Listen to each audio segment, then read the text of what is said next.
Hello，大家好，我係 Rian，我係 Victoria，Welcome back to Rich Girl Channel。多謝大家收睇我哋嘅 channel 啦。咁啊提翻大家，我哋呢個 channel 咧純粹分享下我哋對 crypto 嘅睇法嘅啫，咁就唔係投資建議嚟嘅。咁任何投資都有風險，大家記住溫咗書先，係啦，先去繼續做 investment。同埋記得要 subscribe 我哋嘅 YouTube channel。咁我哋咧就見到上個禮拜咧就 Bitcoin 有個 all time high 啦，就係67000啦。係大家都好興奮。係啦，耶！咁我哋想問下，咁係咪時候要繼續買 Bitcoin，定係應該點做咧？係啦，咁我諗其實大家投資之前咧都應該要諗咗個策略先嘅，就究竟你係長線投資啦，定短線投資啦如果 for 我自己嚟講咧，喺呢個位咧，我可能就未必會再繼續買入 Bitcoin 嘅，因為我自己就覺得 Bitcoin 對我嚟講係一個高風險，但係都高回報嘅投資項目嚟嘅。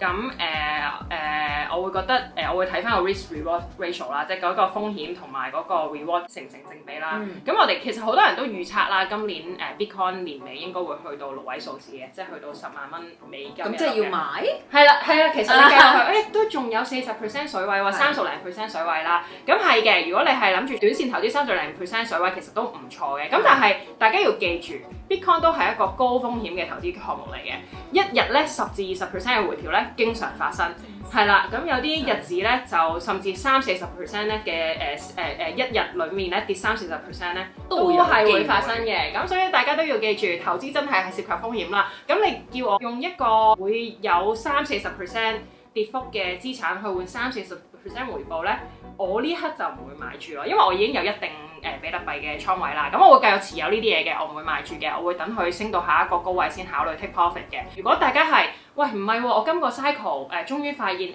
比特幣真係有機會攻 mainstream 喎，而且嗰個潛在回報都唔錯。咁我想由而家開始去 set 一個月供嘅長線投資計劃。咁我就覺得比特幣長線嚟講都係一個好好嘅投資項目。咁你就乜嘢價位都可以入。咁但係你可能要計翻自己究竟我每個月應該擺幾多錢落去呢？例如我2025年我希望我嗰個投資 portfolio 去到一個咩價位呢？咁你咪計翻你每個月擺幾多錢落去咯。可能我每個月擺2000蚊落去，咁我咪每個月 keep 住 look 咯。咁但係要提翻大家嘅啫，就係你都要記住 Bitcoin 隨時會跌30-40% 嘅。咁你可唔可以喺佢跌30-40% 嘅時候都繼續有信念去堅持你嗰個月供計劃呢？係啦，念力係啦。咁呢個就係你嘅考驗咯，同埋你對呢個資產係咪真係有咁嘅信心咯？如果你係 OK 嘅話呢，咁我就覺得任何價位你都可以月供 Bitcoin 嘅。咁即係睇個心理質素啦。係啊，其實投資就係考驗心理質素同埋你嘅彈藥有幾多，同埋你個計劃嘅執行能力咯。其實彈藥有幾多反而唔係好重要。係。咁你買你 Bitcoin 500蚊都入得場啦。都係。係啊，反而就係真係大家嘅心理質素同埋係咪真係堅持到執行你個計劃。咁另一個問題就係之前你都講過啦，其實 Bitcoin 咧如果升嘅時候咧，其他幣就應該都會升嘅。唔係，我哋成日喺 IG 咧都會提到呢個圖片嘅。咁呢個叫做 Altcoin Seasons 啦。咁你 Google 揾都揾到㗎啦。咁通常咧你見到幣市咧都係跟呢個 cycle 行嘅，永遠都係 Bitcoin 升先，跟住 Ethereum 會跟後面，跟住就到 large cap 啦，即係一啲大 market cap 嘅 coin， 你當係 top 50啦。即係如果你喺 coin market cap by market cap top 50啦，跟住然後就會係再細啲個幣，咁就會去到咁。如果去到呢啲好細幣都升嘅時候咧，好明顯就係呢個市就太多錢啦，咁就差唔多到咗頂㗎啦。咁你預行晒呢4個 stage 咧，咁應該會有個大回調出現㗎啦。咁所以喺而家呢個 stage 咧，好明顯而家咧就係 Bitcoin season 嚟嘅。係。咁 Bitcoin 會係主導嚟嘅。咁Bitcoin 升嘅時候咧。其實 Altcoins 同埋 Ethereum 咧唔一定升嘅，因為你要知道咧個市場可能就係得咁多錢嘅啫。如果成個市場得100蚊嘅時候，我要買多啲 Bitcoin 嘅時候咧，我就要賣走咗其他幣先有錢買 Bitcoin 啊嘛。咁所以有時 Bitcoin 升嘅時候咧，其實 Ethereum 或者其他細幣咧有機會回調嘅。咁所以有機會將啲錢流出咗去 Bitcoin 度嘅。咁所以呢個時候咧，其實我個 portfolio 最大倉位咧都係 Bitcoin 先嘅。咁我都預 Bitcoin 會去到年尾啦，大家都預測去到10萬美金啦。咁仲有一段路可以行。咁行到去嗰個位咧，咁如果我見到一啲賣出信號啦，即係我見到個市場開始冇乜購買力，新資金入去啦，咁或者見到某啲咩頭肩頂嘅 pattern 啊，咁我就見到冇乜錢入去啦喎，咁我就會開始將部分嘅 Bitcoin 轉做 Ethereum 同埋 Altcoins。其實 Bitcoin 都會學你話齋，都會有一個好大嘅波幅㗎嘛，喺一個短期裏面都可以有20-30% 嘅回調㗎。樣。咁我應該點樣睇？即係頭先你講嘅頭肩頂應該係其實我哋可以，其實咧，我覺得可以用翻上一次咧5月Bitcoin 嗰個大回調咧嗰個 pattern 去 show 俾大家睇。上一次啦，你見到 Bitcoin 咧喺2月，跟住然後去到5月咧，咁就不停創咗啲新高出嚟嘅。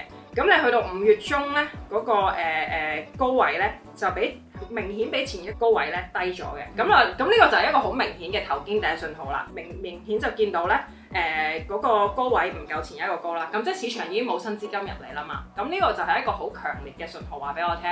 咦，如果你要 take profit 嘅話，呢個時候應該要停啦，因為你見到之後就好明顯有個好強嘅係啦 drop 係啊嘅調整嘅。OK， 幾耐先至 pick up 就唔知㗎啦。幾耐都 pick up 就唔知㗎啦。咁大家要開始識睇呢啲基本，因為我都明嘅，我其實我同 Victoria 自己都要 full time 翻工啦，邊有時間一日24/7係坐喺部電腦睇住 trading view 冇嘅。